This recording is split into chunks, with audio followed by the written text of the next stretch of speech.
Tales of the Jedi, the TV show that is, was an interesting idea showing moments in time within the Jedi Order. The marketing really pushed Count Dooku, a character I think is sort of an unsung hero or a villain of the Clone Wars era. So with that in mind, a TV miniseries about his fall from grace and rise into a Sith Lord was a pretty interesting prospect for me. The show was developed by Dave Filoni while he was working on The Mandalorian as something of a follow-up to his work on the Clone Wars. Tales of the Jedi was written to be slower than Clone Wars, which opted to adapt a lot of stuff into each episode and feature a larger span of time.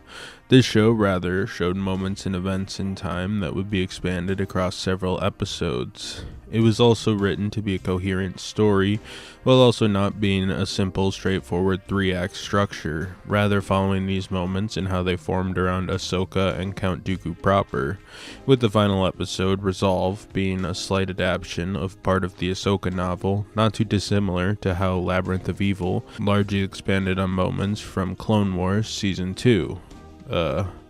Not the Clone Wars Season 2, with the Battle of Coruscant featured in both.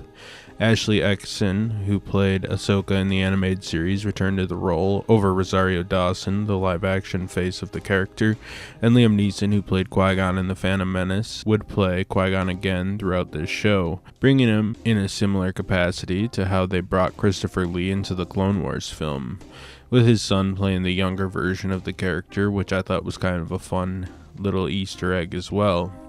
Christopher Lee, however, had passed in 2015, thus obviously he didn't return as Dooku, that role instead being filled by Corey Burton, who played the character in the Clone Wars TV show proper. While Rebels and Resistance had different styles from the Clone Wars, this show opted to do a similar Super Marionation look that we saw in that Clone Wars show. The show was announced at Star Wars Celebration 2022 and came out in 2023. The show takes place across several years from 68 BBY to 5 BBY and follows Count Dooku and Ahsoka Tano. The Ahsoka side opens with Ahsoka's birth in a small village, with her Jedi powers emerging, then years later training with Anakin during the Clone Wars, learning the skills she would use to survive Order 66, an event that ironically saw her former master on the other side of the war. Cutting to after Order 66 at Padme's funeral, where she is undercover to visit her old friend as she's put to rest, then putting her powers aside until she realizes that stopping her Jedi calling would be a disservice to the galaxy. Dooku's story follows Dooku and a then young Qui-Gon when they're in the middle of a dispute between a galactic representative who is blatantly corrupt and his rebellious son. Dooku almost kills the senator until the senator sees the error in his ways, planting a seed of doubt that the Jedi methods and blind loyalty to the Senate and all its people are very wise. Several years later, Dooku is with Mace Windu on Raxus Prime investigating the death of Jedi Master Katri, with Dooku suspecting a senator, Larrick, of assassinating the Jedi, though this is proven untrue when Larrick rats out his guards who killed a senator. The guards are easily beaten, but Senage, one of the guards, basically calls the Jedi a bunch of puppets, which Dooku minorly concedes to. Jedi claim peace, but mostly keep law and order for the rich and powerful. Saying blind trust in senators is indeed dangerous, as corruption can appear anywhere, leading Dooku considering a change. The final part of Dooku's story takes place during the Phantom Menace, starting with Dooku clearing the records of Kamino since he manipulated Master Sifo Dyas into commissioning a clone army on Kamino, as he hears the Sith return and that his former apprentice Qui-Gon fought one on Tatooine. Dooku briefly meets with Qui-Gon during the Master's brief time on Coruscant and says the Sith are strong and that Maul was a powerful warrior. Dooku becomes a bit melancholy after this encounter, telling Qui-Gon he wishes to meet his apprentice Obi-Wan someday, since Qui-Gon has mentioned how powerful he is. Yaddle pulls up and says, "Yeah bro, kids grow up fast." The story pops ahead a short bit after Qui-Gon's death, where Dooku coldly declines to stay for Qui-Gon's funeral as he's leaving, though a concerned Yaddle follows him. Dooku goes to confront Sidious about Qui-Gon's death. Sidious says that both he and Maul had to die since it was the only way to push the plan further towards its completion, leading to Dooku's version of the greater good. The duo have a conversation about how Dooku sacrificed everything, with Sidious doubting Dooku's ability to fully commit to the dark side. This is when Yaddle shows up at a pivotal moment in Dooku's life. Through her, he must decide if he wants to embrace the dark side or turn his back on it. Ultimately, Dooku kills her and embraces his new path as a Sith Lord under Darth Sidious. Ahsoka's story follows destiny, something that she always had a hard time fully tackling. In the Clone Wars, she turns her back on the Jedi Order, and while she returns to a life of a Jedi through a nomad existence, she eventually drops it on the quest for survival. But old habits die hard, and she realizes she needs to be a Jedi to protect the galaxy from injustice. We see how Anakin stuck with her as well, despite his turn to the dark side. Ahsoka's story is more basic, but still shows a nice little connected narrative about the destiny of a child born to tremendous power who eventually learns she can't leave it behind. Count Dooku's story shows his slow decay from a noble Jedi up to his fall to the dark side. I want only to bring peace and order to the galaxy. Already so many have suffered for what you call order. Something that is pivotal to the character's lore.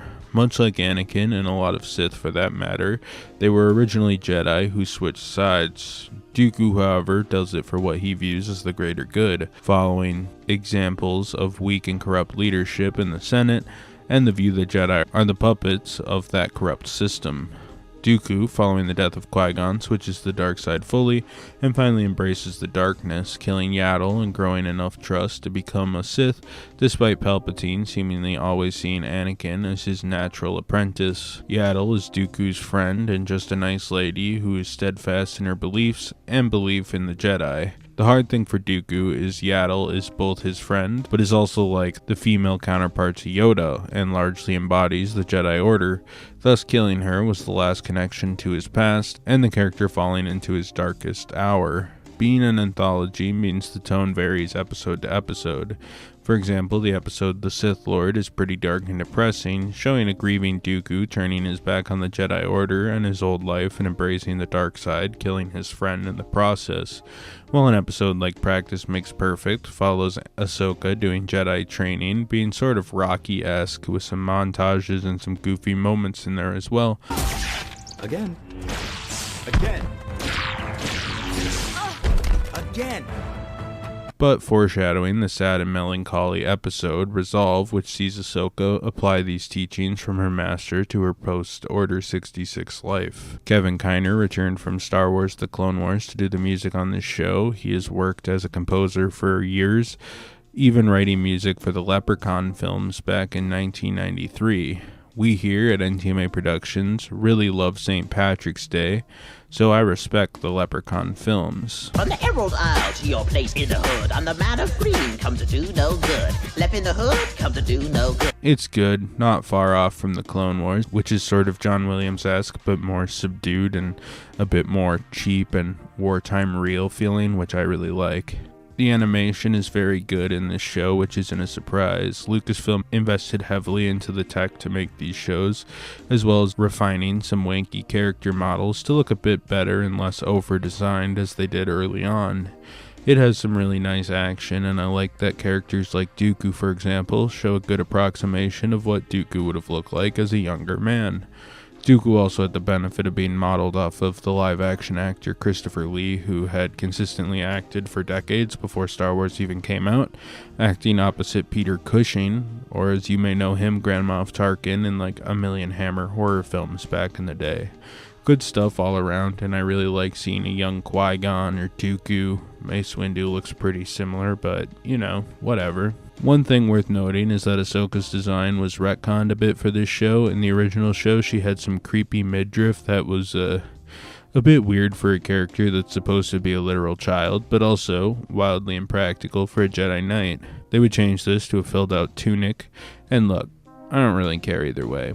However, I get it, so I don't really mind the change, and I can see why redesigning her costume just logically made sense, since it's a controversy in an already controversial fandom. The show had some really great moments and is very decent. I honestly preferred the Dooku stuff to Ahsoka though. Ahsoka is cool, but we get lots of her post-Order 66 life, Clone Wars life, and now we have her life in the New Republic with her live-action TV show. Dooku in the current canon I think is still a bit underutilized. I also just find his corruption to be really interesting, and the fact that the moments after the Phantom Menace are so pivotal to the saga, as we saw with our last Star Wars retrospective with the Darth Plagueis novel.